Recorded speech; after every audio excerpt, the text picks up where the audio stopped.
liệt về cái là màu đà lên nông xuân đà lên phong hạt brand phong vì cầm áo sport sport về chứ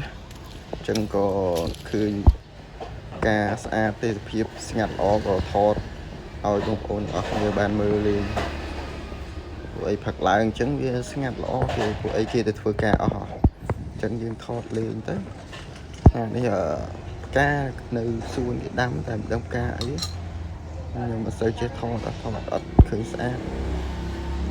តែគ្រាន់តែវាស្ងាត់អញ្ចឹងពេលផឹកអញ្ចឹងវាអុកស៊ីសែនពេញអញ្ចឹងយើងដើរហៅប្រាអង្គុយលេងក្រោមដើមឈើដើមអីអញ្ចឹងទៅវាមានកម្លាំងហើយអានេះមិនដឹងផ្កាអីបងប្អូនណាស្គាល់ជួយប្រាប់ផង